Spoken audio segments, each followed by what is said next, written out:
Hoy en Historias de la Burgati vamos a hablar del Día del Trabajo, del mundo del trabajo. Vamos a hacer un poco de historia, como hacemos siempre con Jesús Toledano.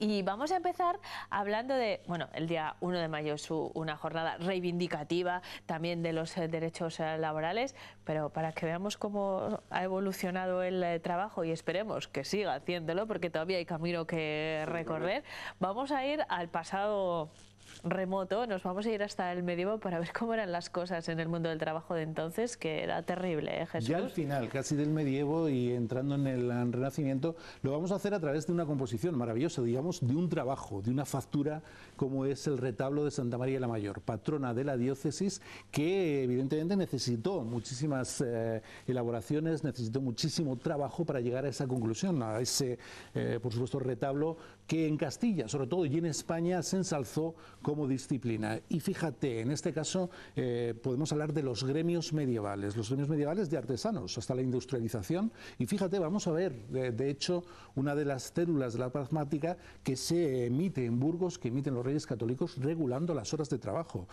Muchas veces tenemos la visión dickensiana de la Revolución Industrial, y es verdad, cuando en Inglaterra las jornadas no tienen ni rango, ni edad, ni tiempo. Por supuesto, en este tiempo ya hay una pequeña regulación, unas bases que sientan las horas laborales. Y fíjate, en ese retablo mayor lo que tenemos son muchísimas operaciones de artesanos. Los gremios eran establecimientos, eran estamentos que trataban también, cierto es, de, bueno, son realmente las bases de lo que hoy son nuestros colegios profesionales, el Colegio Profesional de Derecho, el Colegio Profesional de Médicos. Y entonces lo que hacían era una labor de aprendizaje, de captación a través de lo que eran los estamentos, hasta llegar a lo que era el maestro. Primero estaban los aprendices, que eran adolescentes, los oficiales y finalmente los maestros. Cierto es que era una regulación cerrada, una regulación a la que era difícil acceder. Y a partir de ahí estamos viendo un retablo, el retablo de Santa María la Mayor, hecho por Rodrigo de la Haya. Esta no es la fase que tenemos de fotografías, hay que volver al retablo mayor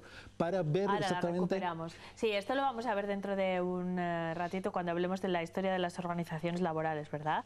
Jesús, volvemos a la catedral, eso es. Ahí estamos con ese retablo que, fíjate, tiene varias fases. Rodrigo de la Haya lo que hace son las trazas, digamos, es el diseño inicial. Él podía hacer diferentes facetas, pero en este caso lo que hace son las trazas, el diseño, y a partir de ahí comienza en su taller la elaboración de un retablo que, fíjate, tiene algunos de los aspectos que podemos ver en el mundo laboral actual.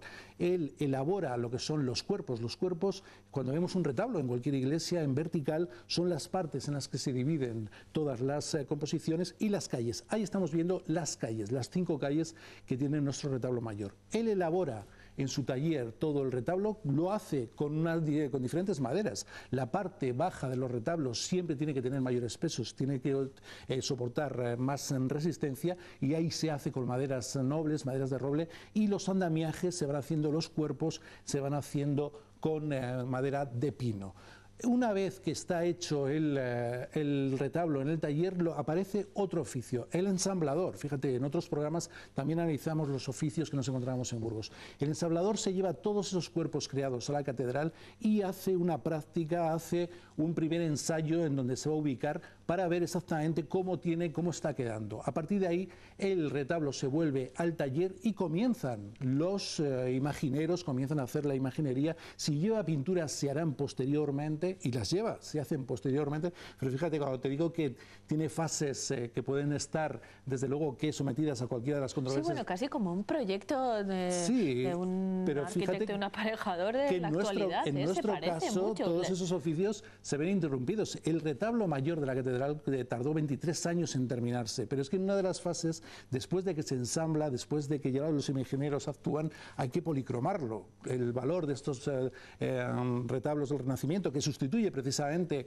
a uno que tuvo anterior de plata en la propia catedral, es sobre todo el pan de oro, la orfebrería. Bueno, pues en la catedral lo que ocurrió es que se ensambló el retablo mayor de la catedral, y el orfebre no tenía dinero el cabildo para pagar a uno de los artesanos que tenía que concluir ya la policromía policromía, lo que da realmente la brillantez al retablo, y el retablo estuvo 8 años sin esa brillantez, esperando a que hubiera fondos para poder pagar ese oficio del Bueno, pero se consiguió. Se consiguió y llegamos, ahí estamos viendo también detrás de ti esa célula en la cual se regulan los horarios laborales, los horarios de los artesanos. Al principio. Vamos a seguir avanzando en la historia del trabajo en Burgos. Nos vamos a ocupar ahora de la historia de algunas organizaciones laborales. Hablamos de sindicatos, de sociedades. Adelante, Jesús. Bueno, pues fíjate, ya hemos visto parte de esas imágenes cuando han entrado en la primera fase, sobre todo en este caso de la UGT. Importante, la UGT nace en España en 1888 en Mataró y prácticamente en ese momento también lo hace en Burgos. Lo hace con un, fíjate, con un nombre que no puede ser más burgalés. Lesmes Martínez es el que uno de los, en este caso, novela de Toledano. O de novela de Toledano, Lesmes Nuño. En este caso lo que hace Lesmes Martínez es uno de los guanteros. Fíjate, están agrupados en colectivos y los guanteros y los tipógrafos son de los más beligerantes en torno a los derechos laborales. Ellos se reúnen en torno a la calle La Puebla, a la calle San Juan, y lo que hacen es extrapolar todas esas demandas. Estamos viviendo en una España convulsa, una España que desde 1888 vive revoluciones, vive revueltas también por la lucha obrera. Y en esos primeros estadios de sindicalismo lo que hacen es proyectarse ya, unirse hasta la afiliación máxima en lo que es la Casa del Pueblo, la Casa del Pueblo que se construye en 1812. Hoy, a la altura de ese número, en la calle Fran González, en el número 4, podemos ver una placa en el suelo. Sí, bueno, que han instalado recientemente, además, ¿no? Exacto, que recuerda, se instaló en 2012 precisamente, que recuerda lo que fue aquella casa, 4 pisos, con bar, con salón de actos. No acudió a ninguna de las autoridades a la inauguración y, por supuesto, bueno, pues fue después, con los aconteceres y el devenir histórico, hubo represión, evidentemente, con la dictadura se sustituyó esa casa, se eliminó esa Casa del Pueblo, pero allí hombres como Luis Lavín, al cual hemos visto, desde luego que tuvieron esa beligerancia con un hombre, con las doctrinas de un hombre que Pablo Iglesias, que le hemos visto también recibido aquí en Burgos con algunos mítines, en este caso en la Plaza de los Vadillos. Jesús, seguimos avanzando y vamos a hablar de un lugar que yo creo que muchos de nuestros espectadores recuerdan.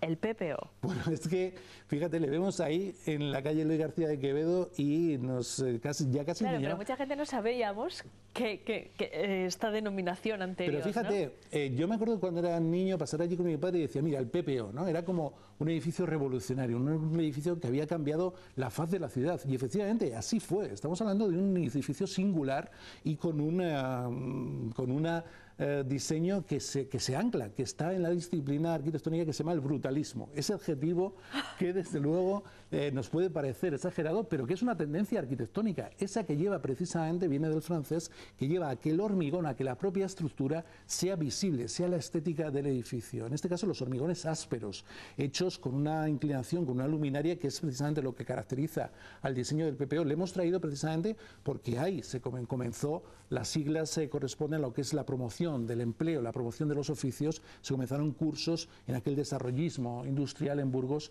para lo que era el trabajo, ¿no? Y sigue haciéndolo. Ahora claro, el EFIL sigue dando cursos de formación en esa ubicación. Sí, fíjate, estamos viendo el precedente a lo que fue el PPO, que era la escuela Enrique Flórez, ahí vemos a Maese Calvo impartiendo un curso precisamente sobre orfebrería. Entonces, ese edificio, estamos viendo también las balconadas, las balaustradas de la Iglesia del Carmen, también brutalismo, ese hormigón visto, desde luego que el término no es el más sugerente. Pero es contundente. Es contundente. Jesús, ya sé que voy muy rápido, pero es que no quiero que eso es, y no quiero que dejes de hablar de las dos últimas cuestiones que nos ocupan.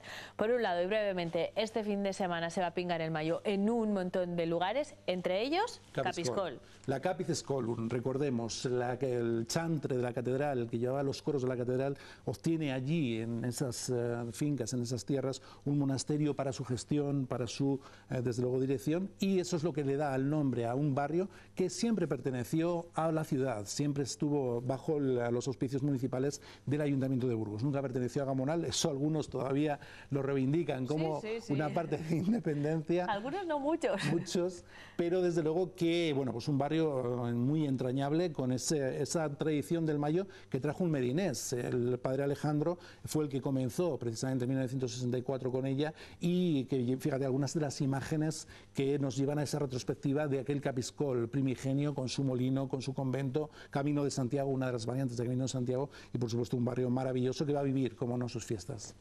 Antes de despedirnos, Jesús, quiero que me cuentes dónde te vas a ir ahora. Desde aquí, ¿dónde te vas? Me voy a ir a cenar con Tito Valdés. Fíjate, mañana se juega un partido homenaje a Juanito. Tito Valdés es la historia del Burgos, absolutamente. Es la historia del Burgos Club de Fútbol, 11 años aquí, el de Santiago de Compostela llegó aquí, es buen amigo. Hablabas de mis novelas, yo hago cameos, casi siempre meto personajes y él es uno de los que aparece siempre en mis novelas por ahí, con un balón de fútbol, y es mañana verle ahí haciendo saque de honor, es desde luego memorable. Dejó el mejor fútbol, sobre todo el más esfuerzo, el mayor compromiso con la camiseta blanquinegra del Burgos Club de Fútbol. Vale, pues que lo disfrutes mucho. Pues sí, hablaremos de fútbol y hablaremos de Burgos, porque siendo gallego es un gran burgalés. Estupendo. Jesús, te esperamos el próximo viernes. No hace falta que me desveles el tema del que vamos a hablar, va a ser interesante. Lo prometo.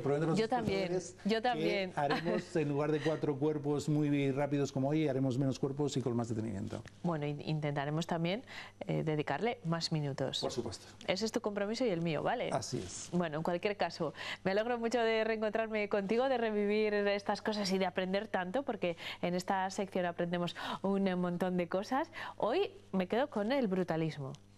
Ya lo incorporo a mi vocabulario. Siempre que veamos un edificio de la década de los 70 con el hormigón visto, áspero, primando la estructura propia del edificio en la estética, estamos hablando de brutalismo. No es baladí. El término, no, desde luego que no. El término lo comenzó Le Corbusier, que es el padre de la arquitectura moderna, y desde luego que en nuestra ciudad, el PPO, algunos edificios más, y esas balaustradas de la Iglesia del Carmen están desde luego incardinados en esa tendencia. Vale, pues ya lo incorporamos desde hoy. Ahora me voy a ir al Museo de los Aromas, de la mano de Gerardo de Mateo. ¿Te vienes? Pues allí estamos, por supuesto. Vámonos.